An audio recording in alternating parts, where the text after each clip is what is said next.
ना मीटर रहेगा ना रीड रहेगा कि इसके अंदर हमारा दादा आ गया भाई। बीजेपी गवर्नमेंट टूट जाए, खूब सपोर्ट करी मैंने कांग्रेस पार्टी। भाई साहब तो मेरी जमा जड़ खोद है, मैं तेरा नाम ले दूंगा। कपड़े काट के लड़ा करते, हम तो कपड़े पहन के जा ये कुर्ता भी नहीं पाया करता।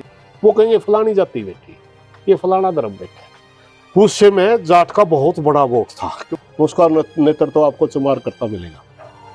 प्रधानमंत्री झंडा फहरा रहा था, इसका मतलब वो तिरंगे से बड़ा इसको मान रहा है। मोदी अगर प्रजातंत्र के तहत ताना से अपने आप को घोषित करे तो किस तरह का ताना सा हो? ये जब तक जिएगा मोदी प्रधानमंत्री रहेगा, क्यों हजारों करोड़ रुपए बर्बाद कर रहे हो? इसको कौन रोकेगा? इलेक्शन 100% 26-27 में होगा, 27 में होगा। जाट वर्सेस 35 इकट्ठे हो जाओ, एक समाज का टारगेट करके गाली दे रहा है, इसको रोको, हम सहन नहीं करेंगे। गोबर पी गया था, मैं उसका गोबर लेके आई। हम कभी राक्षस ना कभी थे ना आज हैं। 1000 कोशिश करने के बावजूद भी कुछ हस्ती हमारी मिटती नहीं, ये दर्द है। मन ऐसा लगा कि शराब गलत जगह यूज कर लिया, जो विफल हो गया। क्यों? तो शराब पाकिस्तान ने दे देने, फिर रोज मनस मारने लगा। अभिमन्यु मूवीज देखने वाले भाई सारे दर्शकों ने पवन मलिक मोखरा की हाथ जोड़कर राम राम और नमस्ते। आज अभिमन्यु मूवीज पे जो मेहमान हैं, जाने माने चेहरे हैं, किसान नेता सुरेश कोच जी। सबसे पहले तो बड़े भाई को राम राम, नमस्कार आपको और आपके दर्शकों को भी राम और स्वागत है अभिमन्यु मूवीज पर आपका। धन्यवाद। हमारा जो पॉडकास्ट रहता है वो ज्यादातर आपके जीवन के इर्द गिर्द घूमे, दूर नहीं जाएंगे। कोथ गांव है आपका, जिला हिसार है, संधु गोत्र से आप लोग आते हो, ये सही है सर? जी सही जानकारी लेके आए? बिल्कुल बिल्कुल जी। ये जो किसान वाली बात आपने, भारतीय किसान का, ये आपने इंडियन फार्मर का जैकेट भी डाला हुआ है। किसान थे, किसान परिवार में पैदा हुए, बाद में पॉलिटिक्स ये कब से स्टार्ट करी? देखिए, किसानों की राजनीति में या आंदोलन में जाना मेरी अकस्मात घटना थी। जी, जैसे सन 1988 की बात है, 88 की 87 की बात है। अकाल वाली साल थी शायद, अकाल पड़ रहा था हरियाणा के अंदर जी। उसमें वोट कबल्लभ के ऊपर चौधरी महेंद्र सिंह टिकैत ने एक आंदोलन लड़ा था जी। हमारे गांव के कुछ बुजुर्ग गए थे। उससे पहले मेरे को कोई इन बातों का कोई जानकारी नहीं थी कि किसानों के भी संगठन हो जाएगा। कम पढ़े लिखे थे, 10वीं तक पढ़ा हूं, अब तो मैंने बीए कर ली। वहां जाके पता चला, वैसे वो ज्यादातर मुद्दे गन्ने के थे। वहां जाकर के देखा कि किसान का संगठन भी हो सकता है, किसान लड़के अपनी आवाज भी मनवा सकता है, एक टीम बना के सामने खड़े होकर सवाल कर हो सकता है जी। मैं बुजुर्गों के साथ गया था, सिर्फ 10 दिन हम वहां गए। वो हमारा किसान आंदोलन में पहला अनुभव था जी। फिर मैं, जैसे ये गांव जो हमारा खोत है जी, इसका नाम पहले खोत होता था। खोत जी। खोत एक परंपरा होती थी जिसको जमींदारी परंपरा के नाम से जाना जाता है हिस्ट्री में जी। और पीछे पट्टी सराली से आए हुए हैं, वहां से किसी आक्रांता के दबाव में आ तो यहाँ गए, मगर अपना नाम यूं का यूं रख लिया। वहां के हम खोत थे जी। ये हमारे 2 गांव है, छोटी बड़ी कोथ। यहाँ पंचायती परंपराएं बड़ी अच्छी रही है। जो पंचायतों में आना जाना मेरा बचपन से था, उसका मैंने शौक था। ये अकस्मात गया था, उसका शौक था। गांव में शराब वगैरह की बंदी होती थी, मैं पंचायत में सुनने जाया था जी। तो वहां बुजुर्गों को बोलता हुआ अच्छा लगता था। उसके बाद मेरी फिर वो पंचायतों में जाने की और आंदोलन में जाने की जर्नी शुरू हुई जी। सबसे पहले संगठन कौन सा ज्वाइन किया था? बगैर संगठन गया था मैं 10 दिन। नहीं, पहले बगैर संगठन गए, उसके बाद मैंने चौधरी घासीराम की बीकेयू ज्वाइन करी। जी जी। चौधरी घासीराम के साथ 1992 से लेकर के कंडेला आंदोलन तक हम लगातार उनके साथ रहे जी। राजनीतिक गुरु कौन बनाया? राजनीतिक गुरु नहीं कह सकते हमें, हाँ मेरे जीवन के ऊपर देवीलाल परिवार का प्रभाव रहा है। परिवार से या किसी व्यक्तिगत से? नहीं, व्यक्तिगत नहीं, चौधरी देवलाल की जीवन से बल्कि उससे ज्यादा प्रभावित रहा। उनसे प्रभावित थे? हाँ जी। क्योंकि हम छोटे किसान हैं और उस समय किसानों का लगभग हरियाणा प्रदेश में एक ही मत था, देवलाल अपना नेता जी। हम पीढ़ियों से उनके वोटर की हैसियत से रहे हैं। 2001 में मैं जब मेरी खाप का जनरल सेक्रेटरी बना, उससे पहले इन चीजों का हमने थोड़ा सा गढ़ा, फर्क भी नहीं था। हम आम पंचायती थे, किसी भाई दो भाइयों का रोड़ा हो गया, जी जी हाथ जोड़ के समझौता करवा दिया, इतने तक सीमित जी। राजनीतिक जानकारी की जहां तक बात है, राजनीतिक जानकारी हमने कंडेला आंदोलन के बाद ही आनी शुरू हुई है। 2.5 मिनट में कंडेला आंदोलन को दर्शाइए प्लीज। कंडेला आंदोलन एक ऐसा आंदोलन था जो बिजली का आंदोलन था, बिजली के बिलों पर। जी। वो पहला 1992 में निश्चिंग कांड हुआ था भजनलाल के जमाने। जी बिल्कुल। वो टैरिफ और तो क्या फ्लैट रेट का विवाद था। फ्लैट रेट अचानक 25% रेट बढ़ा दिए थे बिजली के कनेक्शनों के ऊपर भजनलाल ने। उस समय सरकार के से किसानों ने विद्रोह कर दिया, बे हम आपका ये बढ़ा हुआ रेट नहीं देंगे, अगर आपने हमारे से बिजली बिल भरवाने हैं तो हमारे साथ बैठ के बात करनी पड़ेगी। उसने सरकार ने किसानों से बात नहीं करी, किसान ने विद्रोह कर दिया, बिल बंद कर दिए। 1992 तक 2000 से लेकर के 2000 तक जब कंडेला आंदोलन हुआ, तब तक किसानों ने बिजली के बिल नहीं भरे। इससे जिम्मेवार कौन रहा उनका? सरकार। सुन, मैं बता रहा हूं आपको जी। सरकार जिम्मेवार थी, भजनलाल ने बात नहीं करी जी। भजनलाल ने बात नहीं करी तो फिर आ गया 2000 का इलेक्शन। 2000 के इलेक्शन में ओम प्रकाश चौटाला जी उस पार्टी को लीड कर रहे थे, इंडियन नेशनल लोकदल जी। उन्होंने एक नारा दे दिया, ना मीटर रहेगा ना रीडर रहेगा। पूरा किसान उनके साथ कुछ पहले था, फिर और ज्यादा ताकत ला करके किसानों उनको सत्ता दिलवा दी। क्योंकि भजनलाल के जमाने से लेकर के चौधरी बंसीलाल भी बीच में 3 साल आए, निशंग हो लिया था, मंडियाली हो लिया था, कादिमा हो लिया था, बड़े बड़े कांड हो लिए थे। और प्रदेश में लगभग 25 किसान कांग्रेस का जमाने में, कांग्रेस या बंसीलाल का जमाने में शहीद हो चुके थे। जी। चौधरी ओम प्रकाश चौटाला ने जब यह नारा दिया, ना मीटर रहेगा ना रीडर रहेगा, पूरा किसान ने ताकत लाकर उनको सत्ता दे दी। तब उन्होंने किसानों ने कहा कि आप बिल माफ करिए। ओम प्रकाश चौटाला कहने लगा, भाई मैं वर्ल्ड बैंक की शर्तों से बंधा हुआ, 100% माफ नहीं कर सकता, मैं आपका 75 माफ कर दूंगा। किसान इस बात पे बिगड़ गया, जी नहीं, आपने कहा तो मीटर रीडर ही नहीं रहेगा। इस बात के ऊपर वो आंदोलन का वो विवाद बढ़ के आंदोलन हुआ था। कंडेला के अंदर चौधरी घासीराम की अध्यक्षता में धरना लगाया गया। लगभग 1 महीने तक धरना शांति प्रिय तरीके से चला। कई बार सरकार के साथ वार्ता हुई मगर कोई निर्णय नहीं निकल पाया। आखिरी में एक वार्ता हुई थी जिसमें अजय सिंह चौटाला और संपत सिंह उस वार्ता में आए थे। किसान यूनियन के बहुत से लोग उसमें गए थे, रेस्ट हाउस में। वो उस समय हमने रोड रोक लिया था, पहले हम साइड में बैठे थे, उस समय हम रोड के ऊपर आए हुए थे। भाई सरकार हमारी बात मानने, आपने तो नारा ला के वोट ले रखे, इसलिए हम आपको 1 पैसा नहीं देंगे।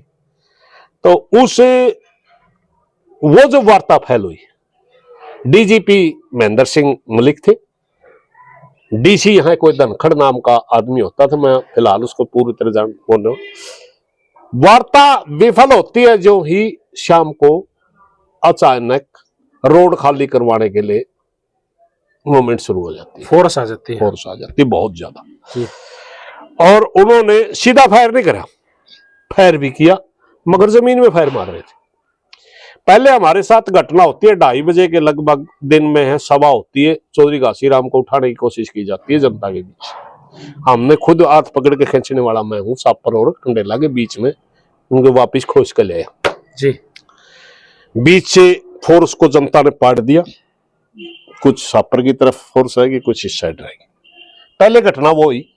दूसरी घटना में जिसमें आपने खागड़ देखा होगा मूर्ति, जी जी जी, दूसरी घटना शाम को थी, वो रात को। दूसरी घटना शाम को रात को खुद डीजीपी मलिक था।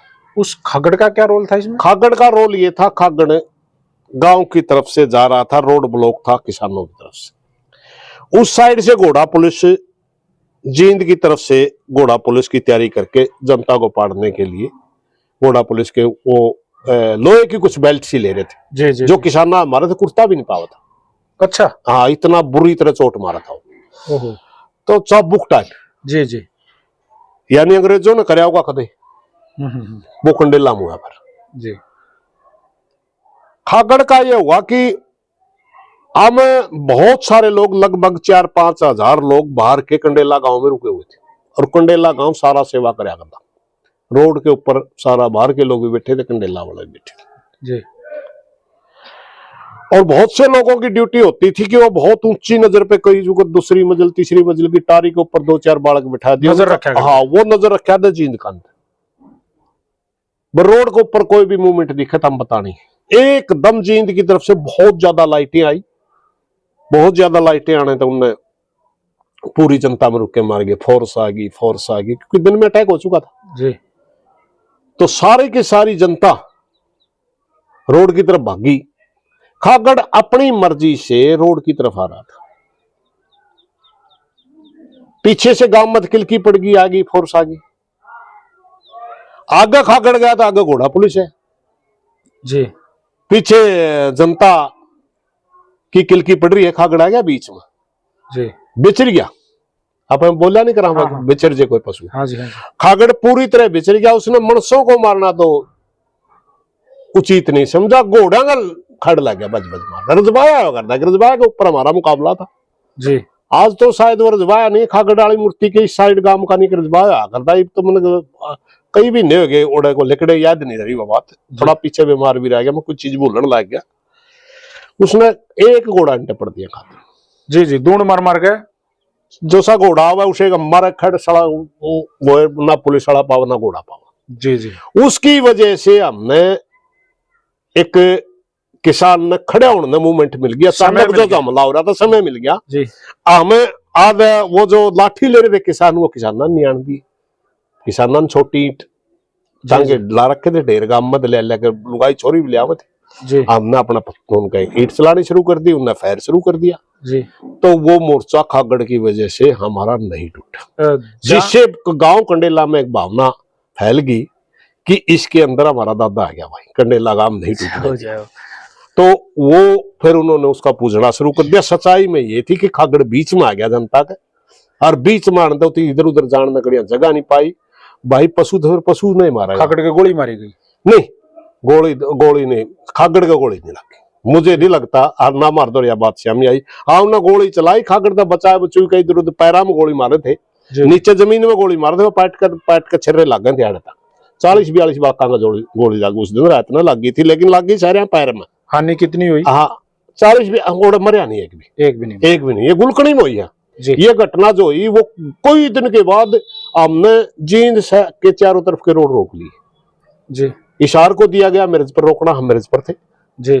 कंडेला के अंदर बैठे थे रोहतक के लोग जी, मतलब पूरा हरियाणा के लोग यहाँ इकट्ठे हो गए थे। हाँ, उस समय जिस समय अटैक हुआ उस समय भी इकट्ठे थे, शुरू में रैली से ही इकट्ठे थे जी। लेकिन महीनों तक जब हमारी सुनाई नहीं हुई, जींद के आसपास के सारे रोड रोक लो भाई, एक रोड दे दिया सभी डिस्ट्रिक्टों को जी। वो जो अटैक हुआ वो जींद के मोर्चे पे हुआ। जींद का मोर्चा गुलकनी था जी, वहां गोली हुई, वहां पक्की गोलियां चलाई गई जी। वहां कितने हताहत हुए? वहां 8 जी जी। तो उसमें गुलकनी में जो शहादत हुई, हम मेरे पर में थे, हम भी उसमें इशार फोर्स से जूझ रहे थे, वो मेरी आंखों देखी नहीं है। वैसे एक गवर्नमेंट, एक आजाद देश में ये जिस तरीके कांड हुआ, ये कंडेला कांड के साथ जोड़ा गया गुलकनी को भी। गुलकनी कंडेला ही तो था जी जी जी। वो आंदोलन का हिस्सा था, वो अलग नहीं था जी। जो अलग नहीं था, देखिए मैं बताऊंगा आपने, 5 कादमा में शहीद हुए जी, 5 मंडियाली में शहीद हुए जी, 2 निसंग में शहीद हुए, 1 नारनून में शहीद हुआ, एक हमारा क्या नाम है यूके नाम है टोहाना में शहीद हुआ। ये सारे कुल मिलाकर के 25 किसान कांग्रेस के जमाने में शहीद हुए, कांग्रेस और अवीपा, और 8 किसान चौटाला ने शहीद करे। इसलिए राजनीतिक दल कोई भी किसानों की तरफ से ये नहीं कह सकता मैं पाक साफ हूं। वैसे कौन हितैषी है किसानों का राजनीतिक दल नहीं, आपकी नजर में? नहीं, कोई राजनीतिक हितैषी मैं किसी एकदम काम खाई बिना मतलब का सर्टिफिकेट दे दूं।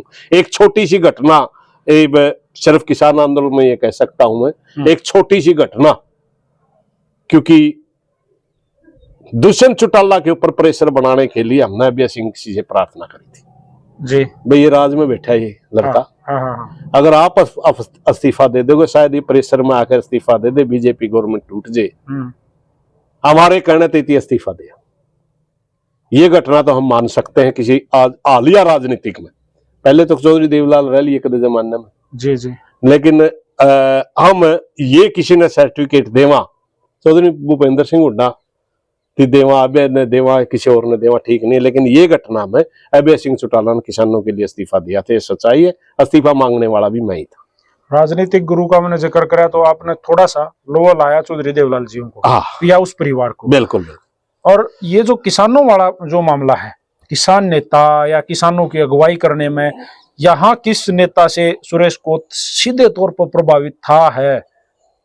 किसान नेताओं में जी, किसान नेताओं में अपना गुरु चौधरी में इसको घासीराम नारायण को मानता हूँ, उन्हीं के साथ काम करे, हमने सीखे उनसे। क्या क्वालिटी थी उनकी? उनकी क्वालिटी ये थी, देखिए दो चीजें उन्होंने हमारे को कही थी, बाद में वो खुद राजनीतिक स्टेजों पे चढ़ गए। चौधरी भूपेंद्र सिंह हुड्डा का उन्होंने साथ दिया 2005 के इलेक्शन में जी। वो उनकी भूल थी या नहीं थी मैं नहीं कह सकता, क्योंकि गुरु के बारे में ज्यादा बोलना उचित नहीं, जनता में रोष फैल गया था जी। अगर आप में किसानों के लिए पे बोलना है, दो चीजें रखनी पड़ेगी जीवन में। एक तो जो बोल रहे हो वो लड़ते हुए दिखना नहीं है, लड़ना है, क्योंकि राजनीतिक लोग लड़ते हुए दिखते हैं, लड़ेंगे नहीं, दिखेंगे। उनका मकसद ये होता है कि जो सत्ता में बैठा है उसके खिलाफ एक माहौल खड़ा हो, तेरी बारी आवा, सिर्फ इतना। हम किसान यूनियन के लोग वो हैं कि अगर हम किसी मुद्दे के लिए बोल रहे हैं तो समझो हम लड़ रहे हैं, हमने कोशिश करनी है मुद्दा हल करवाना। कौन वोट किसका वोट किसको जाएगा ये हमारा मकसद नहीं होता, सत्ता की सुई किस तरफ घूमेगी ये हमारा। एक बोलना है, ईमानदारी से बोलना है, अगर बोलना है तो डरना बिल्कुल भी नहीं और झुकना नहीं है जी, क्योंकि किसान नेता के भाग में रेल की सवारी, जेल का रिहायश यही बांडा आकर है। अगर आपकी कोई ड्यूटी नहीं है, ना किसी ने ड्यूटी ला रखी, जी करे तो कर लियो, नहीं जी करे तो ना करियो, ये चीज। कितने भाई आप परिवार में? सगे? दो भाई। आपसे बड़े हैं? ना छोटा जी। फैमिली ने कभी डायरेक्ट आकर रोक दिया रास्ता, भाई बहुत हो गया, बस भाई बहुत हो गया, ऐसा हुआ कभी? नहीं, फैमिली ने तो नहीं किया, कारण था उसका एक जी। मेरा भाई बाहर रहता है, नरवाड़ा रहता है जी, यहाँ घर का मैं वो।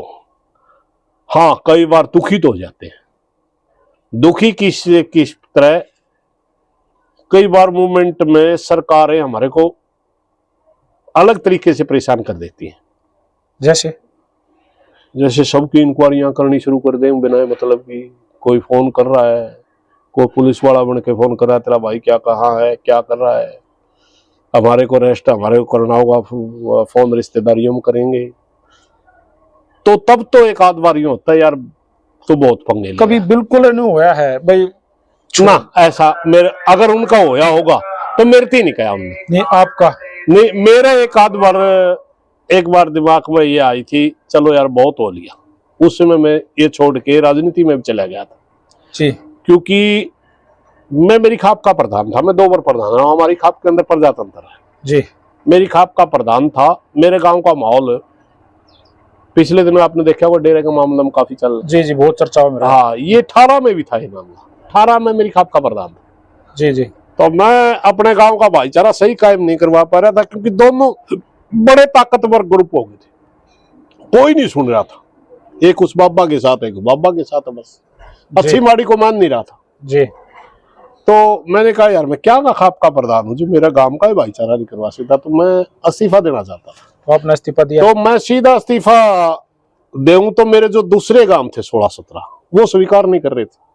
तो एक टाइम आया, इनेलो में फूट होगी, हमारे चौधरी के ऊपर अभय सिंह चौटाला आया था, उससे पहले बुडाना में कुछ साथियों ने उसका खाना दिया था, और जो खाना देने वाले थे उस परिवार के साथ मेरी ठीक ठाक थी, उन्होंने गले मेरा भी न्योंदा दे रखा था मैं भी रोटी खाने भी गया भाई का मानने राजनीति के लेना देना। जब मैं का प्रधान था उस मौके तो हमारा राजनीति से दूर दूर का वास्ता नहीं था, और अब भी कोई वास्ता नहीं है।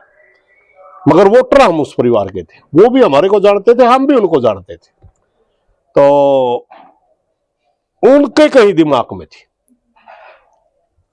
उन्होंने मेरे से आहिस्ता सवाल पूछा, राजनीति में आने का जिक्र है?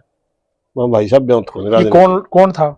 अभय सिंह चौटाला। सीधे face to face? Face to face, तीसरा कोई बीच में कोई आदमी नहीं जी। वो भाई साहब राजनीति मारने तो जिक्र है, मगर राजनीति मारने के लिए पैसे की जरूरत होगा। हम तो छोटे किसान, हमारे कहाँ राजनीति की, खाने के दाने खेत में हो जाए, भाईचारा में गदा प्लाट प्लुटा में कोई मारे, कोई बयाना ब्यूना दुआ दे, 10 रुपए बस जी उसमें दाल रोटी खा लिया। जी जी। यही 2 धंधे हैं राजनीति में हमारा, ये तो पैसे वालों का काम है।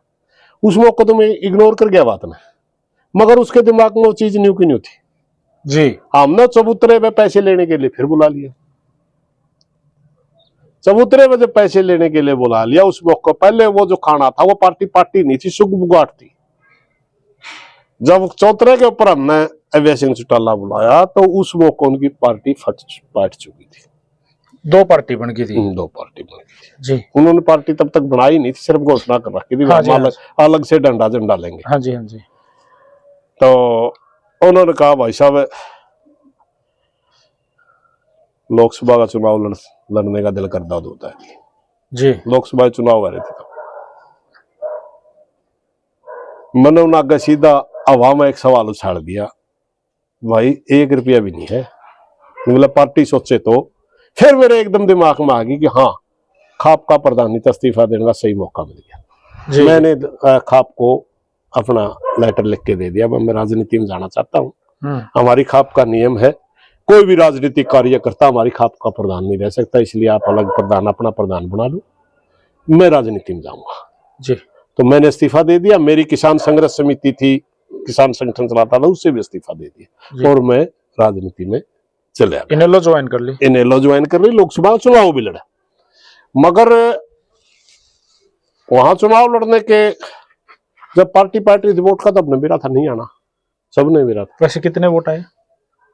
वोट मुझे लगता है 40,000 के आसपास आए थे सारे लोकसभा में। वोट तो कहाँ थे उसमें, वोट तो दो ही आदमी यहाँ पढ़ लाए थे, दुष्यंत का और उसका बीजेपी वाला के। उनका मुकाबला था कांग्रेस भी, जो चौधरी भजनलाल का परिवार जो है इतना बड़ा कद्दावर नेता रह रहा, लोकसभा से चुनाव लड़ा था। हिसार लोकसभा, उसका पोता था, वो भी 1.5 लाख पर आ गया था। जी जी जी। बहुए भी 1.5 लाख पर आ गया, क्योंकि यहाँ हिसार लोकसभा की तासीर अलग टाइप की, यहाँ 2 ही डोलों में वोट जाता, तीसरे को वोट नहीं देते, कोई हो जाए। जी जी। यहाँ ये जयप्रकाश अभी सांसद बने, इसी जमाने जब तो हुई थी एक जमाने में। जी जी। भजनलाल को अजय चौटाला को वोट पड़े थे, संपत सिंह को वोट पड़े थे। तो यहाँ 2 ही डोलों में वोट जाता है, या तीसरे को नहीं जाता। तो कुल मिलाकर के वोट वाट का हमने पहले ही मेरा था, वो वोट वाट तो नहीं आती, मगर मैंने इस्तीफा दे करके अपना चुनाव लड़कर पूरा अनुभव लिया। वोट मांग के देखे, वोट मांग के घर नहीं जान पाया, क्योंकि मेरे को मिले 25-30 दिन थे। अच्छा, समय कम था। हाँ, 25-30 दिन मिले थे। मैंने सारे के सारे अपने लोकसभा में सारे हल्किया में 2 दिन ही लगा पाया था मैं ज्यादा, क्योंकि 9 हल्के हो जाते हैं, फिर शहर भी हैं कई 2 इतने बड़े, उसमें 40,000 वोट भी आ गई, एक पैर भी जम गया, फिर हट गया आप। फिर एक टाइम आता है कि 2020 में किसान आंदोलन शुरू हो गया जी। किसान आंदोलन शुरू होने से पहले गुरनाम सिंह चडूनी और मैं कई साल से इकट्ठा काम कर रहे थे। 2014 से हम किसानों में इकट्ठा काम करते थे। उस क्षेत्र में गुरनाम सिंह चडूनी होता था, हम इस क्षेत्र में हम यहाँ हम मूवमेंट खड़ी करते तो वो आ जाता था, वहां वो मूवमेंट खड़ी करते तो हम चले जाते थे। अचानक ये मंडी टूटने वाला एक्ट आ गया बाजार में। ये टूटना किसानों के लिए बहुत ज्यादा हानिकारक था। उनका एक प्रेस प्रवक्ता है राकेश बेंस साहबाद का, उनका मेरे पास फोन आया, भाई साहब आ जाओ, आप दोबारा आ जाओ, ये तो बहुत बुरे हालत हो गई हरियाणा के अंदर, मंडी टूटेंगी। तो कहने लगे भाई मैं आऊं तो होगा नहीं ना, मैं संगठन बनाऊंगा, मगर गुरनाम सिंह चडूनी आपका संगठन अगर आंदोलन लड़ता है तो मैं आपकी मदद करूंगा। तो मैंने तब ये आंदोलन जो था गुरनाम सिंह चडूनी के पक्ष में कई जिलों में प्रचार किया। तो इन लोगों को इस्तीफा दिया? नहीं, उस समय नहीं दिया था, मैंने उस समय इनको इनकार कर दिया था, मैं प्रचार करूंगा आपका जी। इनेलो से इस्तीफा मैंने दिया बॉर्डर पर जाने के बाद जी। हुआ क्या कि मैंने गुरनाम सिंह चडूनी का प्रचार कराया और दिल्ली के लिए जब प्रस्थान चल पड़ा, पिपली लाठीचार्ज भी हुआ था बीच में। जी जी जी बिल्कुल। हमने उसके बाद फिर कई रोडा पे भी गए थे, रोडा पे भी बैठे थे, मैं कैथल भी बोल कहा था, बड़ौदा उचाना रोड जाम था वहां भी बोल कहा था, मैं इशार में ही बोल के गया था 3-4 जगह, तब भी मैं उस समय तक मैं पार्टी में था और पार्टी में भी छोटे मोटे पद पे नहीं, प्रदेश अध्यक्ष था मैं किसान सेल का। जी जी पूरी जिम्मेवारी के साथ जी। तब वहां जब हम बाढ़, मेरे को फोर्स ने उठा लिया, मैं कहने लगे यार मैं तो राजनीतिक आदमी, मेरे को क्यों उठा रहे हो? मेरा राजनीतिक आदमी किसान आंदोलन में किसान नेता का काम करेगा। मेरे बाप तब समझ में आया तेरी, अगर हम मूवमेंट के लिए प्रचार करेंगे, लोगों को जोड़ेंगे, बेशक गुरुराम के साथ जोड़ेंगे, तो मैं तो किसान नेता का काम हो गया। मैं मेरे ध्यान में नहीं रही, मैं सोचेंगा यूं चलता रहूंगा। तब हम बॉर्डर पे गए तो वहां जाकर के एक समय ऐसा आ गया कि गुरनाम सिंह चडूनी भी राजनीतिक भाषा बोलनी शुरू कर दी। जी जी। कब समझ में आया? 2-3 महीने के बाद मैं स्टेजों पे बोलता था, तब गुरनाम सिंह चडूनी के संगठन की हैसियत से ही बोला, मैं 2-3 भाषण दिए जी। 5-7 दिन में एक आध भाषण देकर आया था। और वो कई बार पंजाब के किसानों के साथ उसका टकराव हो जाता था, मीटिंग में ही ज्यादा ज्वाइन करता था। जी जी। क्योंकि वो सरदार आपस में लड़ पड़े थे, उनमें आपस में बेरा था सारी बात। जी जी जी। तो बाद में जब वो कहने लगे पंजाब मिशन चलाएंगे, मैं बोला यार हम तो राजनीति में सेटल्ड आदमी है। जी जी जी। तेरे कहने से क्योंकि बीच में एक बार कह दिया भाई साहब इस्तीफा दे दे, आंदोलन में आपकी जरूरत है, मैंने इस्तीफा दे दिया, मैं सिंह को इस्तीफा भेज दिया, भाई साहब जब तक ये किसान आंदोलन चलेगा मैं कोई भी राजनीति। किस तरह का रिएक्शन था उनका इस इस्तीफे पे? इस्तीफा उन्हीं के कहने अभय सिंह का। अभय सिंह ने तो मेरे को ये कहा था आप राजनीति में रह जाओ, यहाँ काम करने जाओ, हमने क्या दिक्कत है जी। मैं भाई साहब मैं दोगलापन मेरे बस की बात नहीं। चौधरी घासे राम ने कहा था कहता रहता मैं कोई तनख्वाह मिला कोई जो हिसाब करियो, लड़ा जाओ तो लड़ लियो, नहीं लड़ा जाओ तो घर बैठ जाओ। क्या वैसे बेनिफिट क्या है ये किसान नेता होने का? बेनिफिट नहीं है, ये एक आदत है, मतलब रुका नहीं जाता। मैं ये बताऊंगा एक आदत है। जैसे किसी आदमी में चुगली करने की आदत होगी, कोई झूठ बोल रहा है, कोई झूठ बोल, बताओ क्या मिला उसने? कुछ भी नहीं, वो सबकी चुगली करता है फिर। जी जी। किसी आदमी में के कहीं सेवा करने की आदत होगी, वो सेवा ही करेगा। किसी आदमी में बाजार लग गया ताश खेलने में, उसी तरह हमने किसाना पे बोलने में जो एक पंचायत में जाने का शौक है, हमने किसाना पे कोई दुखी किसान है उसके हक की आवाज उठाना में हम अपने आप को आत्मा में शांति महसूस करा। वैसे मैं तेरी ड्यूटी इतने निभाई। अब तो बहुत लंबा समय होने के बाद तो परिपक्व हो जाए, हमने न्यू भी बेरा पट जे है, संतुष्टि हुआ कई जगह न्यू कोई ऐसा आंदोलन आ गया और वह बड़े तंग हो रहे थे लोग, और उसमें हमारी वजह से थोड़ी बहुत सहायता मिली और वह कहा प्रधान जी बहुत आपकी मेहरबानी होगी, आपका खेड़े में सी रहो, आप अच्छे से बसो, अंदरूनी नहीं मिला तने कुछ न कुछ करे समाज के लिए, बस इतनी सी, और कुछ में कोई ज्यादा वो नहीं है। कौन पार्टी आज इसी है जो भारतीय जनता पार्टी को मात देश का हरास का है? भाई इस सवाल का जवाब मैं भी ढूंढ रहा था गणे दिन तक, पाया नहीं। पिछला लोकसभा के चुनाव में, पिछले विधानसभा का चुनाव में हमने जिस पार्टी को कदे वोट नहीं दिया उसकी जी तोड़ मेहनत करके कांग्रेस पार्टी सपोर्ट करी। हाँ, खूब सपोर्ट करी हमने कांग्रेस पार्टी को, कदे वोट नहीं दिया था हमने। तो उस दौर में अभय सिंह सामने नहीं आया? खूब आया, उसने भी कहा भाई साहब तो मेरी जमात जड़ खोद है। महा भाई भारतीय जनता पार्टी हमारे पूरी किसान जो हमारा जो एक वर्ग है उसको बिल्कुल खत्म करने पर तुली हुई है, आप बुरा मानो भला मानो। उसने ये भी कहा भाई मैंने तेरे कहां का इस्तीफा दिया था, मैं कहता हूं मैं आज भी तेरा आसानमंद हूं। जिस स्टेज पे कहा जाएगा भाई किसान के लिए अगर पूरे देश में किसी एमएलए ने एमपी ने इस्तीफा दिया, मैं तेरा नाम ले दूंगा। मगर मुझे आज 13 वोट गिरवाण में बीजेपी का फायदा दिखा है, तो आज मैं कांग्रेस की का प्रचार करूंगा। आज मैं यूं कहूंगा वह बीजेपी को कांग्रेस हरा रही है और आप कांग्रेस की सपोर्ट करिए। मैंने कदे बात सुन, कांग्रेस का किसी नेता के साथ मेरी राम राम नहीं, आज भी नहीं, आज भी नहीं। किसी नेता के साथ बैठ करके चाहे तो किसी के साथ पी ला, वो तो अलग बातें हैं, वो तो प्रदेश बीजेपी अलग पीनी पड़ जाए भाई। क्योंकि अब किसानों का आंदोलन लड़ रहे हैं, बातचीत के लिए सरकार बुला लेगी, बात करने तो जाना पड़ेगा, मुद्दा तो रखना ही पड़ेगा। वहां चाहे भी बुला ले कर लेंगे, भाईचारे से बात नहीं बनेगी। हाँ भाईचारा, क्योंकि नायब सैनी हमारे घर लड़िया करता, कभी कांग्रेस का जमाना था, स्वामीनाथन नायक की रिपोर्ट बदलिया हम लड़िया करते, ये भी लड़िया करते, कपड़े काट के लड़िया करते, हम तो कपड़े पहन के जाया करते, ये कुर्ता भी नहीं पाया करता इनका। जी जी, तो वो अलग चीजें। तो मैंने खूब कुमारी शैलजा का भी प्रचार किया, मैंने जयप्रकाश का प्रचार किया। वरुण मुलाना मुझे शक्ल से जानता है, हालांकि शैलजा जयप्रकाश तो जाना है, तो दोनों इशार के। वरुण मुलाना मुझे शक्ल से जानता नहीं, मैं उसको जानता नहीं, उसका प्रचार करने गया। यूं मैंने देखा है कोई सोनी पताड़ा भाई सांसद बन रहा, मैंने देखा ही नहीं आज तक कदे। वो देखा तो है, यूं देखा भी नहीं। सतपाल ब्रह्मचारी, हाँ, सतपाल ब्रह्मचारी का प्रचार करने का कोई दिन तक प्रचार करेगा, जजमान से लेकर वहां गुवाहाटी तक पहुंच गए। जी जी, वहां अमरोहतक में 2 दिन गए, वहां हमने दीपेंद्र को ज्यादा प्रचार की घनी नहीं लागी, को नहीं बचती हमारी जरूरत है जी, उसकी तो लहर थी। हाँ, लहर सी बनी, लहर तो शैलजा की भी पाई हमने, शुरू में नहीं थी। तो हमने वो क्या नाम है राव साहब जो भिवानी में अंदरगढ़ चल रहा था, उसका भी दादरी तक प्रचार करते गए, कभी शकल तो देखा नहीं, जान दे, यानी अपनी मर्जी से क्यों बात बन जा। हम ये सोच रहे थे एक बार भाई ये लोग किसान के लिए खतरा बन गए, क्या एक बार सत्ते से चला। क्या प्रॉब्लम है भारतीय जनता पार्टी? भारतीय जनता पार्टी हर चीज को जाति और धर्म से जोड़ती है, सबसे बड़ी दिक्कत ये। अब हम किसान के लिए बोलेंगे, वो ये नहीं कहेंगे किसान बैठे, वो कहेंगे फलानी जाति बैठी, ये फलाना धर्म बैठा है।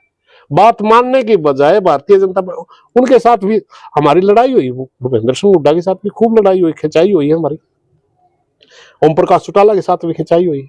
लाल आंखों से हम स्टेजों पर एक दूसरे को बहुत तलक टिप्पणियां करते रहे हैं, मगर जब समझौता हुआ ना, समझौता लागू होता था। चौधरी भजनलाल का भी खूब लड़ाई हुई हमारी, समझौता तो लागू हुआ।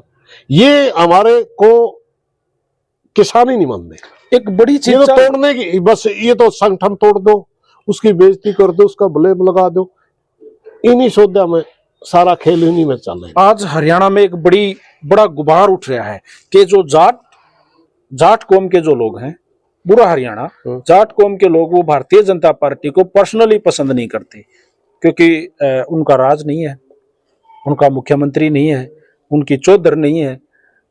मैं सीधे आपसे मेरा ये सवाल है, क्या जाट कौम भारतीय जनता पार्टी से रियल में ही परहेज रखा है? ये नारा आया कड़त है 2014 का इलेक्शन में, भूपेंद्र सिंह हुड्डा को हरा के भारतीय जनता पार्टी को लेने वाला सबसे ज्यादा रोल जाट का ही था। अच्छा, 2014 में जब गवर्नमेंट बनी, हाँ जी, जाट बहुत ज्यादा था। मनोहर लाल खट्टर सीएम बना जी, उस समय जाट का बहुत बड़ा वोट था, क्योंकि 10 साल तक कांग्रेस का शासन था जी। केंद्र के अंदर हर रोज घोटाले उजागर होते थे। बहुत बड़ा देश ने एक आंदोलन देखा था अन्ना के नाम से, इंडिया के आंदोलन में थे आप? इंडिया अगेंस्ट, हाँ, मैं सपोर्ट करने गया हुआ था, 10 दिन गया। इंडिया अगेंस्ट करप्शन के नाम से वो आंदोलन में केजरीवाल वगैरह ये खूब अच्छा रोड निभा रहे थे जी। पूरे देश में एक माहौल था कि भाई ये चले जाओ चाहे काला चोर आ जाओ। तब मोदी की रैली करवाई कैप्टन अभिमन्यु ने रिवाड़ी के अंदर। इन गांवों में से भी बहुत ज्यादा लोगों को लेके गया था वो। मतलब लोगों को ये था भाई मोदी आओगा, मोदी आओगा की तस्वीरें बदल देगा। हाँ, मोदी आओगा वह देश का भला होगा। कांग्रेस वाले तो देश का सत्यानाश करने में तुले हुए। तो ये बात सारी की सारी जाटों में थी। कितना भला कराया? भला लेके उतर गया हम तो। कोई एक अच्छा काम एक भी नहीं याद आ रहा। सुन लो एक मैंने अच्छा काम, हम खेती करा, हमारी तो नजर खेती तक है, अब कोई और भाई वाल हम लड़ाई लड़ते थे मोदी आने से पहले। भाई देश के अंदर CACP एक संस्था है जो देश के किसानों का भाव तय करती है। वो स्वायत्त संस्था हो, आयोग की तरह काम करे। अटल बिहारी वाजपेयी के जमाने में शास्त्री जी उनका नाम था, वो पश्चिमी उत्तर प्रदेश से थे, मैं पूरा नाम उनका जानता नहीं, शास्त्री जी के नाम से ही एक आदमी था, वो आयोग गठित हुआ था, वो उनके अध्यक्ष बनाए थे, चेयरमैन बनाए थे। वो गवर्नमेंट टूट गई, UPA फर्स्ट की गवर्नमेंट आई तो उसी आयोग का अध्यक्ष MS स्वामीनाथन बना दिया गया, वो शास्त्री हटा दिया, सोमपाल शास्त्री। बिल्कुल बिल्कुल। तो उस आयोग ने, पहला वो आयोग था, उससे एक सवाल पूछा भारत सरकार ने। विदर्भ के अंदर उस समय बहुत ज्यादा किसानों ने आत्महत्या की थी कर्ज के नीचे दब के, तो उन्होंने एक सवाल पूछा आयोग तय कि ये बार बार किसान कर्जदार क्यों होता है, इसका हल क्या है। उन्होंने कहा एक बार तो किसान को कर्जे से उबारना पड़ेगा, इनको भाव नहीं मिलने की वजह से बाजार की महंगाई दर में और किसानों का जो रेट मिल रहा है उसमें बहुत ज्यादा अंतर है। हर साल महंगाई 3 और 3.5% बढ़ती है, इनका 10 रुपए बढ़ा दिया, 5 रुपए बढ़ा दिया, इनका महंगाई से, या दो ही तरह के अर्थशास्त्र दुनिया में चलते हैं, तो महंगाई ये मूल्य सूचकांक, या जो मैन्युफैक्चरिंग जो उद्योग पे लागू हुआ कितनी लागत हुई लागत के ऊपर। कोई भी किसान के ऊपर फार्मूला लागू नहीं है, इसलिए उसने एक फार्मूला दिया कि इनको लागत के साथ जोड़ दो, और वो फार्मूला दिया C2+50। हम इनके आने से पहले लड़ाई लड़ते, स्वामीनाथन आयोग की रिपोर्ट लागू करो, C2+50 के तहत हमारे भाव तय हो और MSP की खरीद की गारंटी हो, एक बार किसानों को कर्जे से मुक्ति दो। ये हमारी लड़ाई थी। इन्होंने तो आने के बाद हमारी लड़ाई छीन ली। हमारे साथ क्या किया, जो मंडियां थी, APMC एक्ट था हमारा, सर छोटू राम के जमाने से पहले हमारे साथ साहूकार बहुत गलत काम करता था। किसान अनपढ़ था, वो गांव में घर से अनाज खरीदता था साहूकार। पहले तो वो भाव कहता कुछ, 200 रुपए मन तरह खरीदूंगा, मान लो उसने कह दिया ठीक है भाई, फिर वो पत्थर के वाट से तोलता था, और फिर वो जब उसको हिसाब करना होता था इतने मन हो गया, तो कहता कुछ था, फिर 2 दरमादे के, 2 ब्याज के, 2 लिहाज के, 2 मुनीम के, 2 फलाने के, 2 देखड़े के, 10-12% पैसा वैसे ही काट लेता था। ये सारी चीजें छोटू राम ने देखी थी।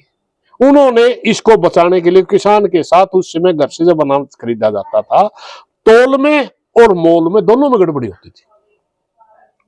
दोनों की गड़बड़ी छोटू राम ने देखी, इसलिए उनने उसको बचाने के लिए APMC एक्ट लेके आए, जो मंडियां हमारा ढांचा खड़ा है जी। ये इस ढांचे को ध्वस्त करने लगे। हमारा गल तो वह बन गई, कोई बालक रोवे था, उसका बाप आ गया, उसकी माँ तक कहने लगा छोरा क्या तो रोवे है, मेरा टिंडी मांगा, रोटी का टुकड़ा हाथ में ले जाता, बोले इसकी रोटी और खोज ले। हाँ, रोटी भी खोज ले, रोटी खोज ले, फिर देखेंगे। और रोटी भी खोज ली और रो रहा है, बोला माँ रोटी तो दे दे। हमें तो मांगा थे C2+50, हमें तो मांगा थे कर्जा मुक्ति, हमारी मंडी ये खोज ली, हमारी रोटी और खोज ली थी। बाद में बच्चा कहने लगा माँ रोटी तो दे दे, रोटी में संतोष। हमने मंडी ये बचानी उसको हमने मंडी ये बचानी औखी होगी। मंडी बचाई लड़ लुड़ के, लेकिन आज भी मंडी सुरक्षित नहीं है। अडानी के सेलो खोल दिए गए, सीधी डलवारे हन ट्रेली, और किसान भी पागल होकर डाल रहा ना। अरे हमारे को तोल और मोर की गारंटी देती है मंडियां। अगर किसान का अनाज तुल रहा है मौके के ऊपर, किसान को ये लग जाए बाट में गड़बड़ है, मंडी के सेक्रेटरी को बुला करके आड़ती के कांडे बैठ चेक करवाने की पावर है मंडी में हमारे को। बिल्कुल। अगर बोली होती है मंडी के अंदर, और बोली के रजिस्टर के अंदर जो बोली दर्ज हो है वो इतने रुपए क्विंटल ये फसल बिकी, मंडी के रजिस्टर के अंदर वह दर्ज होती है। अगर आड़ती उससे कम हिसाब करता है तो 25 पैसे लेबर कोर्ट में लगा करके किसान, 25 पैसे लगते हैं, 25 पैसे लगा करके केस करके रजिस्टर मंगवा सकता है, और जो रजिस्टर में दर्ज होगा उसी हिसाब से पैसा मिलेगा। आड़ती कुछ कहे कोई मैं नहीं रखता, तोल और मोल की गारंटी देती है। हम आड़ती का कांडा बाट तो चेक करवा नहीं सकते, क्या अडानी के सेलों का कांडा चेक करवा लेंगे? 5 क्विंटल ट्रेली के साथ कम तोलने लग गया कोई है? किसी की हिम्मत? चीफ मिनिस्टर की हिम्मत नहीं है अडानी के सेलों का कांडा चेक करवाने की, किसान की है। हमारे साथ क्या क्या छड़ होगा? आज भी मंडियों को तोड़ने के लिए तुले हुए। इसका तो एक सीधा राह, किसान का कोई राह नहीं, कोई रास्ता नहीं। किसान का रास्ता सिर्फ किसान के पास है, किसी के पास नहीं। मैं बताऊंगा, किसान जब विपक्ष में होता है तब उसको किसान दिखाई देता है। जो सत्ता में चला जाता है किसान उसकी प्राथमिकता में ही नहीं रहता, चाहे कोई भी हो। कोई भी हो, क्योंकि उस समय वो पैसा बनाने में लग जाते हैं। पैसा उद्योगपति के पास है, पैसा किसान पे है नहीं। किसान के पास तो वोट है, बस वो बाद में विपक्ष में आकर काबू करनी है। हाँ, बस विपक्ष में आके नारे लाके किसान की वोट ले लो और सत्ता में बैठते ये देखो कि कौन सा उद्योगपति ज्यादा पैसे देगा। बस इतनी सी राजनीति चल रही है फिलहाल। बताओ उसमें किसान कहाँ आता है? 2014 में जैसे ही गवर्नमेंट भारतीय जनता पार्टी की आई, जिसमें आपने कहा जाटों ने बड़ा बहुत मोटा रोल था। लेकिन यहाँ क्या हुआ कि लोग जाट सोचा करते, शायद जो आम लोग कहे कि भैया कैप्टन अभिमन्यु शायद मुख्यमंत्री बन जा, ओम प्रकाश धनखड़ बन जा। अंधेरे में थी वो तो चीजें, अंधेरे में थी। लेकिन अब उसका नेता तो बीजेपी का कोरैया नहीं था। बड़े नेता उसके कौन थे? गणेशी लाल था, रामविलास शर्मा था, जाट तो पहले भी नहीं था जी। वो बड़े नेता तो वही थे। ज्यादा दावा भी बल्कि रामविलास शर्मा ही कर रहा था। रामविलास शर्मा बन जावा, ये सोच रहे थे कि ये सोच रहे थे। लेकिन मनोहर लाल खट्टर जी को एकदम लेके आए, मुख्यमंत्री बनाया। क्या जाटों को मतलब हजम नहीं हुए? नहीं, ऐसी बात नहीं थी। पहली बात तो मुख्यमंत्री मनोहर लाल खट्टर के बारे में हरियाणा प्रदेश का कोई भी आदमी जानता ही नहीं था, नहीं जानता था। बिल्कुल ठीक है, राजनीतिक लोग जानते होंगे। दूसरी बात, भारतीय जनता पार्टी का राज करने का पैटर्न भी जनता को पता नहीं था, क्योंकि चाहे कांग्रेस का राज आए, चाहे नेलो का राज आए, चाहे किसी का राज आए, जनता को राज का पैटर्न का पता था। अब ये इस तरह राज करेंगे। अब फला आदमियों की चल लगी, फला की नहीं चल दी। सारी बातें बताया करता। अचानक मनोहर लाल खट्टर आया तो मनोहर लाल खट्टर किस पद्धति से काम करेगा, किन लोगों को अहमियत मिलेगी, किन को नहीं मिलेगी, जिस आदमी के बारे में जानते ही नहीं उसका विरोध करने का या हमें बोलने का तो कोई तुक ही नहीं होता। इसलिए ये कहना बिल्कुल गलत है। मनोहर लाल खट्टर का विरोध जाटों ने नहीं किया। किसान, जब मनोहर लाल खट्टर का विरोध तब हुआ जब किसान आंदोलन पैदा हो गया। जी जी जी, समझ गए ना? और किसानों ने करा। किसानों तो सारी जातियां हैं। कैमला के अंदर मनोहर लाल खट्टर का हेलीकॉप्टर नहीं उतरने दिया। कैमला में तो जाट एक भी नहीं है। यहाँ एक बात आओ जी नेताजी, जैसे मान लो आम लोगों में एक धारणा हो रही है कि भाई अगर किसानों का कहीं भी कोई जिक्र आ गया हरियाणा में तो जाट होंगे, पंजाब में अगर आ गया तो जाट होंगे। क्या ये जो किसान आंदोलन हमारा बॉर्डर पे दोनों स्टेटों ने या लगभग लोगों ने लड़ा, इसमें सिर्फ जाट और जट थे? बिल्कुल गलत। मैं अपना बात बताऊंगा। देखो, ये डोमिनेटिंग करने की एक मजदूरों का कोई आंदोलन होगा, आप देखोगे मजदूर तो सारी जातियां करें, उसका नेतृत्व तो आपको चमार करता मिलेगा। जी, मैं बताता हूं आपको। जी जी। किसान का कोई आंदोलन होगा, उसका नेतृत्व तो आपको जाट करता मिलेगा ज्यादातर। जी, वैसे नेता तो दूसरे भी हैं, काफी हैं। मतलब सिर्फ जाट है इसलिए ये लगता है, सिर्फ एक परसेप्शन है जी। उसका कारण क्या है? आगे कोई छोटा किसान है, उसके लड़ने की क्षमता ही नहीं बची कि खेत का काम करना मुश्किल, रोटी पकानी औखी। जाटों के अंदर ही नहीं, हरियाणा के अंदर एक विशेष किस्म की व्यवस्था कर दी। अब तो काफी डैमेज हो गया उसका, जिसको खाप बोलते थे जी। उसको में प्रचार तंत्र और दूसरे तंत्रों का संसाधन यूज नहीं होता ज्यादातर। एक चिट्ठी ये काम चल जाए, चिट्ठी डालनी हो भाई आ जाओ, कोई बड़ी बड़ी बात नहीं। मजदूरों का आंदोलन में आपका चमार का क्यों मिलेगा? ये पहले थोड़ा पट गए, 2-4 भाई कड़ियां 10 पीछे जेब में हो गए, इनके पास लोग उन्हें प्रचार करने का साधन सा हो गया, ये आग लग गई। और ना अकेला मजदूरी चमार करदा, ना अकेले खेती जाट करदा। इसलिए अगर मजदूरों का आंदोलन का सीधे कहेंगे तो चमार इकट्ठे हो रहे। ये बीजेपी का पैटर्न है बस। मनरेगा की दिहाड़ी मांगे तो इसमें दानक भी करेगा, वाल्मीकि भी करेगा, इसमें और भी करेंगे। किसान अगर आवाज उठा रहा तो कहेंगे जाट इकट्ठे हो रहे हैं। अगर किसी का भाव मिलेगा तो अगर ब्राह्मण खेती करता उसे नहीं मिलेगा, सैनिक करे उसे नहीं मिलेगा, गुर्जर करे उसे नहीं मिलेगा। इस आंदोलन में सारे थे, सारे टोटल थे, ब्राह्मण समाज के लोग थे, बिल्कुल थे, गुर्जर समाज के, बिल्कुल, यादव समाज बिल्कुल थे, मीणा सब कुछ थे, बिल्कुल थे। अच्छा, ये जो आपने कहा शिव कुमार का मध्य प्रदेश का ब्राह्मणों किसानों का बड़ा नेता है, ब्राह्मण है। योगेंद्र यादव अपना हरियाणा का है, दिल्ली के अंदर किसानों का उसका भी संगठन है, वो भी इसमें था। यहाँ कोई बचा ही नहीं था, सब थे। अच्छा, जब कई बार मजदूरों के जब आंदोलन हुए तो किसानों ने जाके टोटल सहयोग करा, टोटल है हम साथ हैं बेहतर है नहीं। देखिए ये कैडर का मामला है। जैसे मजदूरा में कोई आंदोलन करा तो एकदम किसान नेता चले जाओगे, किसानों का कैडर चलेगा, आम किसान नहीं जाएगा। जब किसान आंदोलन करा मजदूर के नेता आ जाएंगे, मजदूरों का कैडर आ जाएगा, आम मजदूर नहीं आएगा। लेकिन वो है सपोर्ट में, अगर उनका नेता आ रहा है तो सपोर्ट में है, वो सपोर्ट में बोलेगा, उसकी जितनी ताकत हो देगा। और जरूरत पड़ी एक्शन वगैरह हुआ तो आम मजदूर भी आ जाएगा। जरूरत पड़ी तो अगर मजदूरों का आंदोलन, तो मैंने मजदूर सबसे बड़ी जेल मजदूरों के लिए काट रखी है। वो तो किसान। पहली जेल कब हुई थी इस विषय में, मतलब आंदोलनों में? आंदोलनों में गिरफ्तारी तो पहले कई बार हो ली। लंबी जेल मैंने मारुति आंदोलन के बच्चों के लिए काटी थी कैथल में। कितने दिन अंदर रहे? उस समय 68 दिन में बेल हुई थी, 307 लगा के अंदर करा था, कांग्रेस का राज था।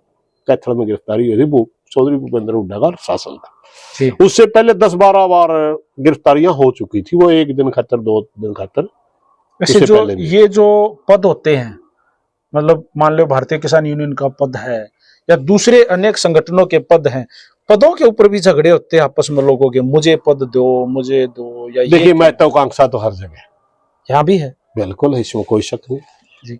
हमारा मान लो आपका जो जन्म है वो एक जाट परिवार में होया है, तो आप कहीं तो मतलब आपका तो उस पर कोई दोष नहीं ना, आप तो भाई जड़े पैदा ईश्वर ने कर दिए, उड़े हो गए, उड़े पैदा हो गए। 2-3 किले दिए मेरा बाप ने, मेरे में उसमें खेती करने लग गया, किसान बन गया। इसमें तो मेरा कोई। दूसरी जो कम्युनिटी है, जैसे वह कोई भी ब्राह्मण है, बनिए हैं, राजपूत हैं, या बैकबोर्ड जो भाई हैं वे हैं, या जो दूसरे जो साथी हैं का मेरा वर्ग है, कुछ दिखते हैं हमारी आपस में, कुछ लड़ाई है, ये पहले से शुरू से चल दी आ रही।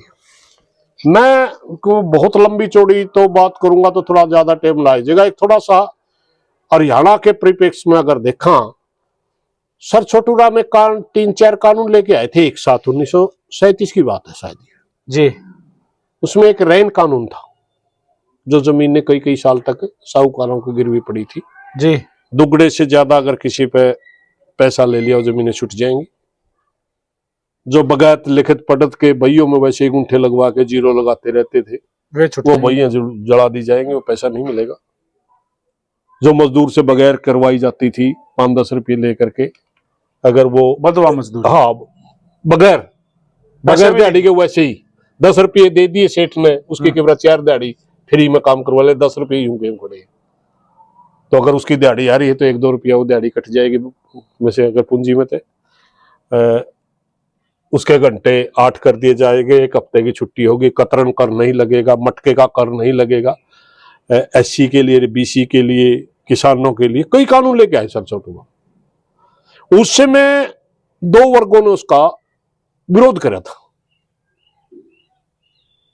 जिसको छोटू राम ने बाद में मंडी और फंडी का।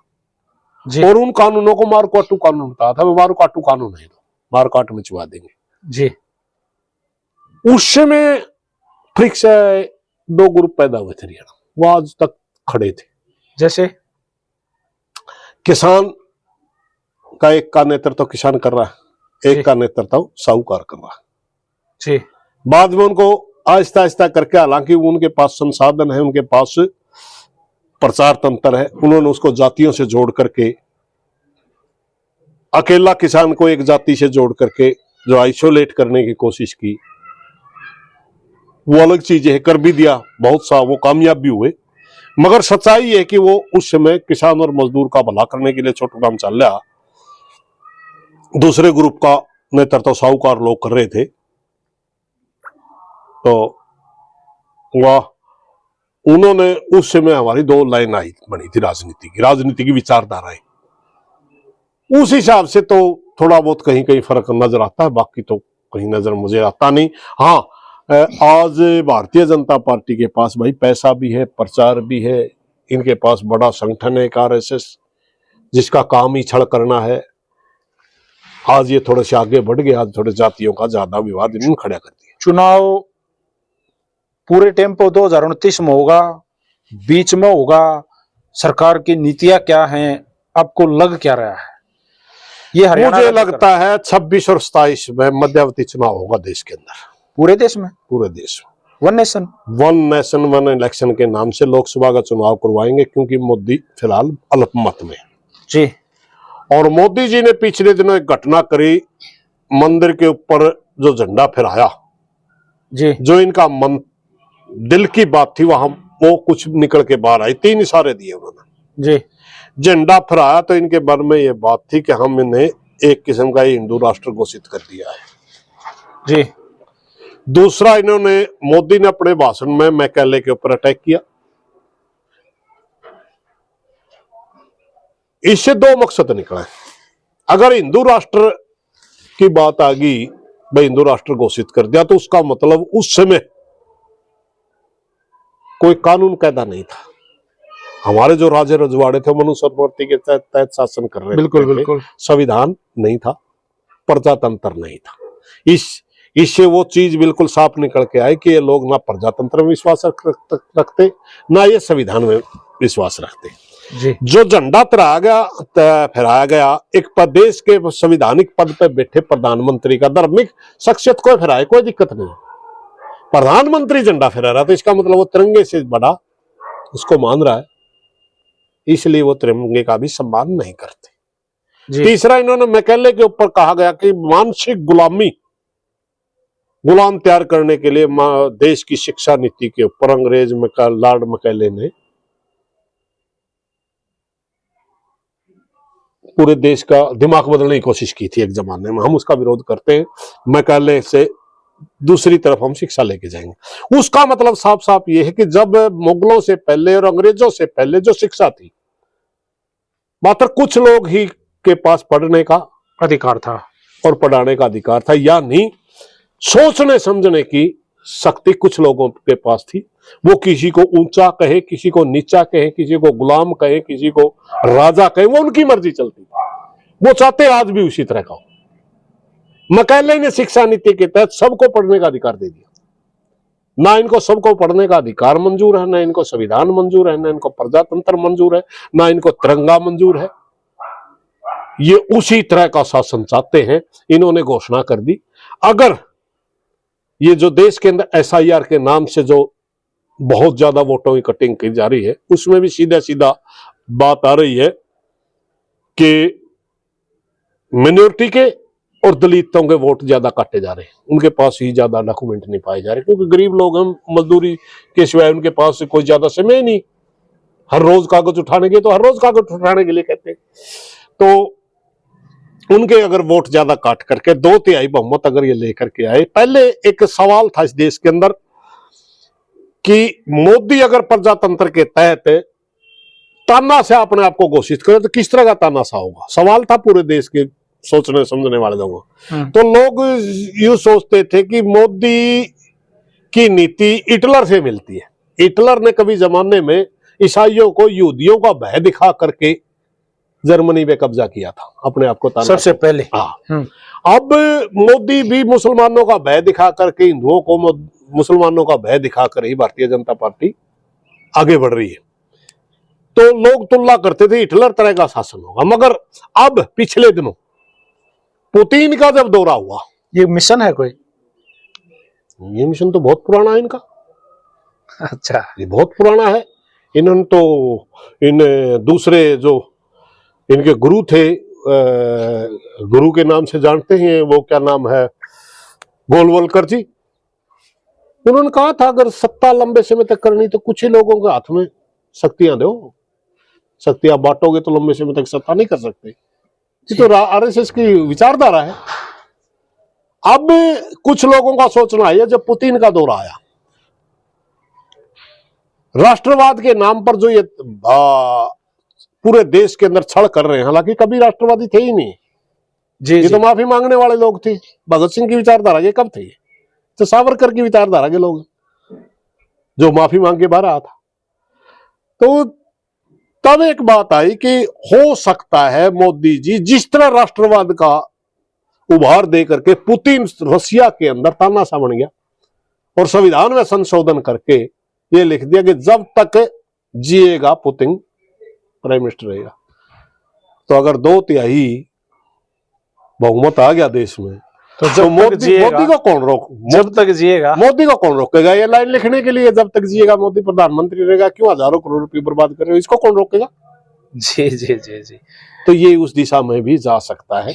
ये बहुत से लोगों में चर्चा है और ये इलेक्शन 100% 26-27 में होगा, 27 में होगा शायद। जी, हरियाणा की राजनीति में वापस आ जाएं तो आज के दौर में अब पिछले कुछ एक दिनों से हरियाणा जातिवाद में बिल्कुल फंसा हुआ है।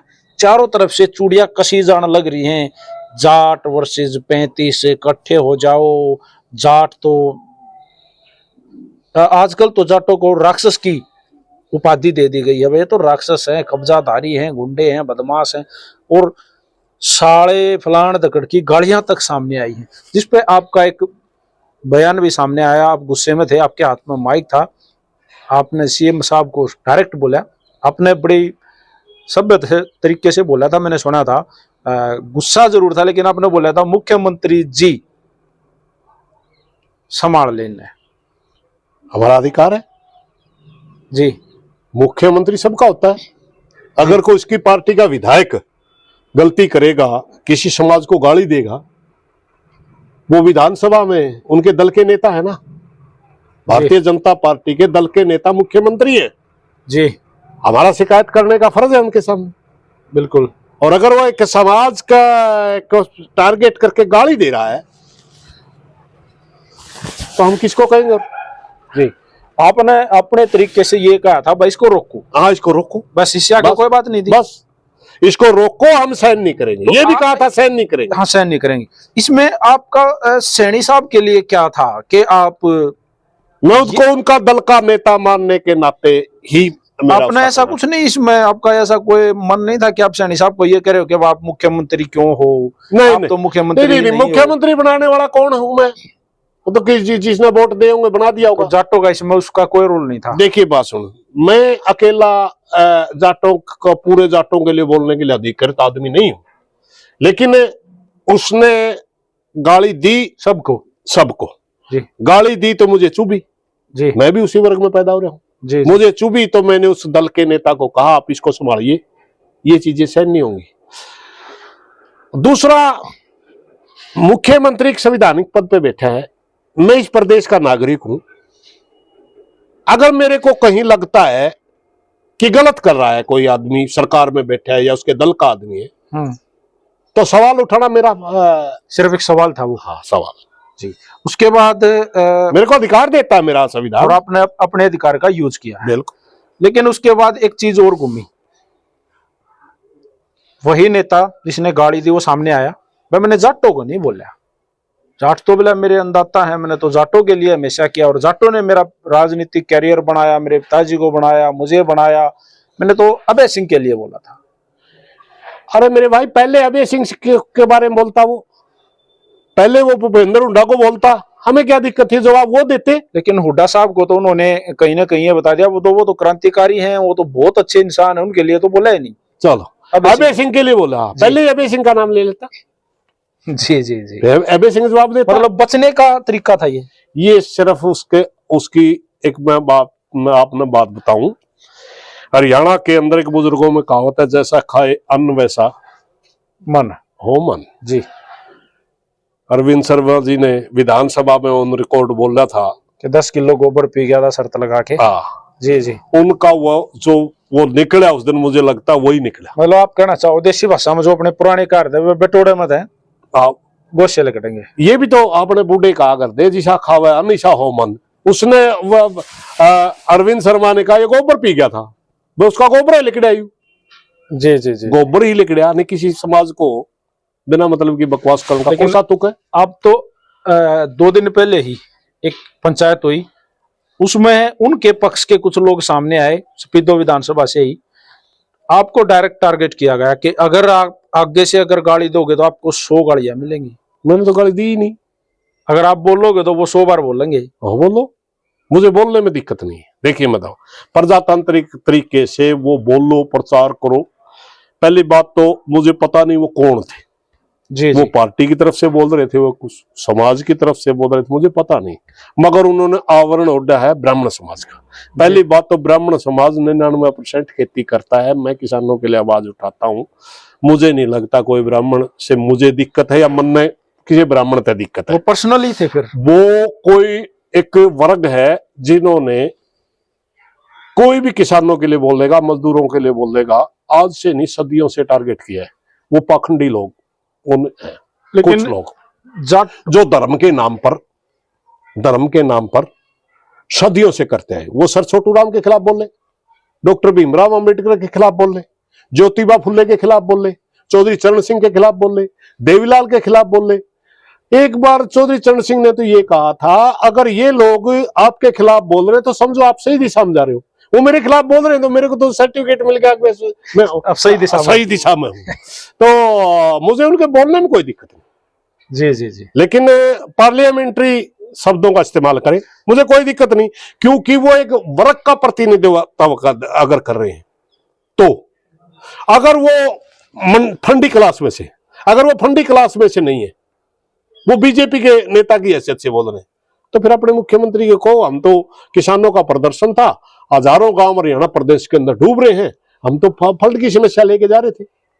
जी बिल्कुल, फल्ड की समस्या लेके जाओ, फल्ड की समस्या का समाधान करवाए, किसानों को मुआवजा दे, मजदूर को एक मुफ्त पैसा दे। लेकिन जाट कौम को राक्षस बोला गया, कब्जाधारी बोला गया, गुंडे बदमाश बोला गया, इस पे आपकी क्या प्रतिक्रिया? पर देखिए, मैंने वैसे ये बयान सुना नहीं है, एक साथी ने और पूछा था मेरे पे, लेकिन सच्चाई क्या है, हम कभी राक्षस ना कभी थे ना आज हैं। हम सभ्य समाज का हिस्सा पहले थे, सभ्य समाज का हिस्सा आज है। वो उनकी कुंठा बोल रही है, मतलब जलन लग रहे हैं। हाँ जलन, क्योंकि हजार कोशिश करने के बावजूद भी कुछ हस्ती हमारी मिटती नहीं, ये दर्द है। ओहो, मतलब ये जड़ते रगड़ने का उनका मकसद ये है कि भी 2 बार सत्ता में आ गए, 3 बार सत्ता, अरे से 10 बार आ जाओ, लेकिन आप तो सड़क के लोग हैं। अगर कुर्सी जाने का गम होगा, चौटाला परिवार को होगा, हुड्डा परिवार को होगा, मैं कद कुर्सी थी आई मारे क्या का दर्द होगा। हम तो खेती करनी है लोग, कल भी खेती करे थे, हुड्डा के साथ भी लड़े, चौटाला के साथ भी लड़े, भजनलाल के साथ भी लड़े, खट्टर के लड़े, सैनिक लड़े। हाँ, उनका तो नहीं है, फिर भी नहीं। वो एक टेस्ट कर रहे हैं, सच्चाई में टेस्ट क्या कर रहे हैं कि क्या हम इतने ताकतवर हो गए कि जाटों को गाली दे सकते हैं। और हम उनका जवाब दे रहे नहीं, हम गाली सहन नहीं करेंगे जी, चाहे आपका शासन कितने बार आओ, हमने कोई लेना देना नहीं। आप इसना अपना शासन मान दोगे। वैसे तो मुख्यमंत्री सबका होता है, हाँ, ये तो जितना उनका इतना हमारा प्रदेश का है। जिस दिन ये मुख्यमंत्री बना, मेरी तो टिप्पणी आप निकाल के देख लो, मैंने ये कहा था मनोहर लाल खट्टर जी तो शायद दुकानदार होगा भाई, नायब सैनी तो शायद भाई आ गया, 2 किले ईख के होंगे, इसके हमारे बाजरे के होंगे। जी जी जी, मेरा तो बयान ये था जी, वो भी तो किसान है। हाँ, मैंने तो खुशी मनाई थी, क्योंकि हम जातियों में नहीं देखते, हमने देखा था किसान आ गया जी, किसान तो भाई है। अगर भाइयों का दर्द है तो रो भाई, महाराज के इलाज उनका गोली लो, दर्द अपना मिटाओ। एक बयान और वहां से ही आया कि एक ब्राह्मण का शराफ है, कदे तब मुझे हंसी आई, मन तो मिली ही नहीं कदे, हमने भी नहीं भाई। मेरे तो अगर शराब दिया है तो उसका शराब मन ऐसा लगा शराब गलत जगह यूज कर लिया, जो विफल हो गया, क्योंकि शराब जो कुर्सी मांगे न्यूनती दे दो यार। जी जी, फिर उनका लागा हुआ देखा है जी, हिम्मत तो पहले मिली नहीं, आगे संभावना नहीं। मेरे दर तो फिर उसने शराब दे के और दूसरा आदमी फ्री कर दिया जो कुर्सी का दावेदार क्या है। जी जी जी, 21वीं सदी में है हम जी, वैज्ञानिक दृष्टिकोण से देश चलेगा। हाँ, ये शराब पराप फलाना देखड़ा, इसी से तो हम कहते हैं फंडी लोग गए थे अब मेरे को कहने लगे आपके पास क्या प्रूफ है? पत्रकार करे वो फंडी थे। हाँ। मैं कहने लगे श्राप देने लग रहा है। इससे बड़ा फंडी और क्या होगा? ये फंडी तो है। जी जी जी। क्या मतलब उसका? वो सपीता में बैठ के मैंने श्राप दे दिया तो श्राप पाकिस्तान में दे देने, रोज मनुष्य मारने लग रहा। हाँ, चाइना आधा चाइना दे, आधा हिंदुस्तान वो बड़ंदा दे देना उसने श्राप। हाँ। आया श्राप वाला। जी जी। ना मतलब की दो चार व्यक्तिगत क्वेश्चन है जी। अवसर मिले एकदम से किसी पॉलिटिकल पार्टी को दोबारा से ज्वाइन करने का, तो भारतीय जनता पार्टी, कांग्रेस पार्टी, इनेलो पार्टी, जननायक जनता पार्टी, आम आदमी पार्टी, बहुजन समाज पार्टी या कोई अन्य दल?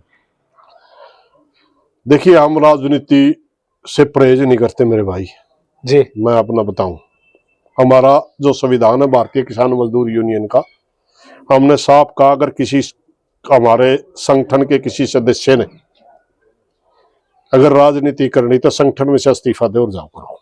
कोई भी होता है। उसका सहयोग नहीं, वो जिस हिसाब की पार्टी लाइन होगी। नहीं, मेरा सवाल तो सीधा सुरेश कोच से है। हाँ, इन पार्टियों में से एक मिनट मैं बता रहा हूँ, एक मिनट बता रहा हूँ जी। पहले कई बात नहीं कहते हम तो राजनीति करते ही नहीं, ये नहीं है, ये मिथ्या है। हाँ, ये नहीं है। अगर मान लो किसी से, क्योंकि हमने सारी जिंदगी विचारों में जिंदगी जी है, बीजेपी का तो आप कांटा मार दो, मोटा काटा, क्योंकि इसका जन्म आरएसएस से जी।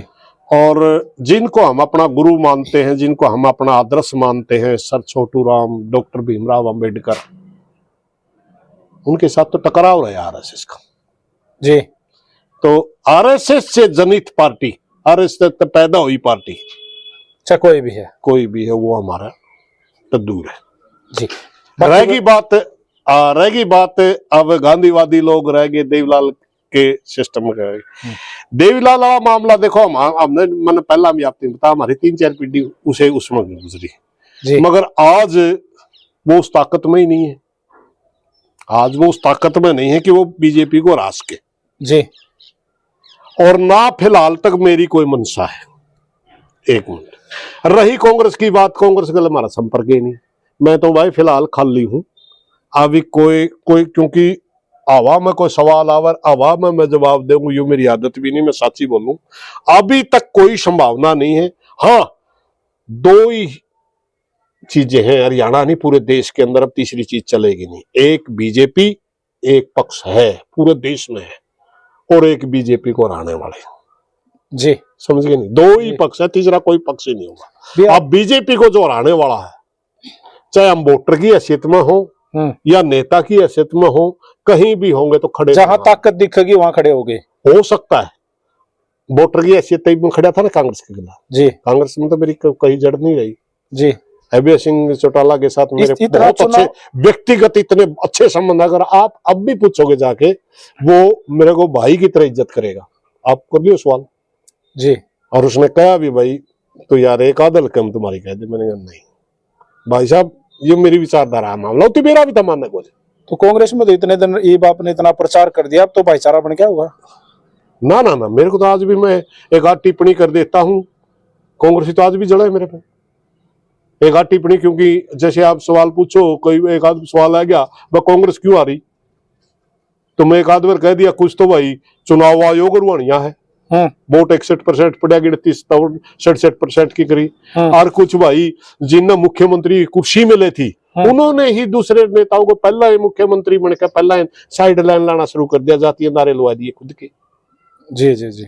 मैं जिसको मैं मुख्यमंत्री, मेरे दिमाग में यह था भूपेंद्र सिंह हुड्डा मुख्यमंत्री आएगा, भूपेंद्र सिंह हुड्डा ही ने बेड़ा गर्क कर दिया। मैं या कह दूं या कह दे मेरे उसका अगला मिर्ची लग गए, कई बार लिखड़ गई मेरे पे बात जी जी। तो जिस तरीके से ये पॉलिटिकल चीजें घूम रही हैं, मैं मानता हूं हरियाणा के अंदर कोई नया खेल होगा जल्दी, क्योंकि ना चौधरी भूपेंद्र सिंह हुड्डा इस समर्थन को संभाल पाए, अभय सिंह चौटाला का गले पीतर लागे रहे, दूसरे जो न्यू कहे हम तो छोटू राम तो ही बड़े बन गए, बड़े नेता। हाँ, छोटू राम और देवीलाल और तो बड़ा काम कर दिया हमने जी जी। 750 किसान मर गए जी। न्यू कहे मैं अगर समर्थन वापिस लेता, मेरे विधायक वादे बिजली पड़े थी, धरती दग्ध हुई थी। अरे अभय सिंह का इस्तीफा सिर्फ इसलिए दुआया था हमने, क्या बात, ये छोरा बह रहा है। ये और बाहर आ जा हाँ, और अगला का प्रेशर एक पड़ा। पूरे देश में एक मैसेज जावा भाई, हरियाणा के अंदर सरकार को अस्थिर कर दिया किसानों ने। उस मौका जरूर थी किसानों ने उसकी जी, और मौका पर काम नहीं आया, ये लोगों ने फिर रिजेक्ट कर दिया जी। सवाल ही पैदा नहीं, सवाल ही पैदा नहीं, मतलब बोया नहीं समझ ना। विपक्ष के नाम से फिलहाल बात सुनो, भूपेंद्र सिंह हुड्डा सबसे ताकतवर नेता विपक्ष में फिलहाल, दूसरा नंबर पर अभय सिंह है। जी जी सबने बेरा इस बात का जी। ये वो बातों में घुमाए जाओ, कोई इन बातों का कोई उचित ही नहीं बेचारा। ही आम आदमी पार्टी वो जन्म लेते ही मर लिया, कोई भविष्य नहीं, कोई भविष्य नहीं। क्योंकि जिस वोट बैंक की वो राजनीति करते हो तो बीजेपी के पास पहले से बीजेपी के पास है जी। तो सुरेश कोच जी, अभिमन्यु मूवीज पर जुड़े, कमेंट बॉक्स बिल्कुल खाली है। आप अपने सवाल जो है कमेंट बॉक्स में लिखो, आपके सवालों को पढ़ा जाएगा, एक एक का जवाब नेक्स्ट पॉडकास्ट में कोच साहब से कराया जाएगा। और एक नई जानकारी उन्होंने दी कि ये कोच खोद से बने हैं। हाँ, खोद एक परंपरा होती थी कभी जमाने में, आज से 1000 साल पहले जी। जो जागीरदार होते थे ना, जागीरदारों को पूरे जो इंडस वैली है, पूरे देश में नहीं, जो इंडस वैली है वहां जहां से सिंधु घाटी जिसको बोल रहा पे, कश्मीर से लेकर के जहां अपना समुद्र में वो नदी पड़ती सिंधु, उसके आसपास को इंडस वैली बोलते हैं। इंडस वैली के अंदर ये प्रथा थी। किसानों का कोई संगठन खड़ा हो उसका है इस तरीके से चुनाव लड़ने के लिए सामने, बिल्कुल अपने उम्मीदवार नहीं, नहीं, ये अलग विचारधारा, ये अलग विचारधारा, ऐसा कुछ नहीं होना। कोई भी सामाजिक आदमी, मैंने भी चुनाव लड़के देख लिया, गुरनाम सिंह चडूनी ने चुनाव लड़के देख लिया, राकेश टिकैत ने चुनाव लड़के देख लिया, वीएम सिंह ने चुनाव लड़के देख लिया, अपना कितना योगेंद्र यादव ने चुनाव लड़के देख लिया, गुरनाम सिंह चडूनी यार 32 साल किसान किसान किसान किसान, रात ने सुंदर भी आए नाम ले 11 से वोट आए बेचारे। जी जी, कोई किसान भी ना आए उसके गलत समझ गए ना? जी जी। तो ये बड़ा धन्यवाद, आपने समय दिया और पूरा लंबा समय दिया, उसके लिए थैंक यू।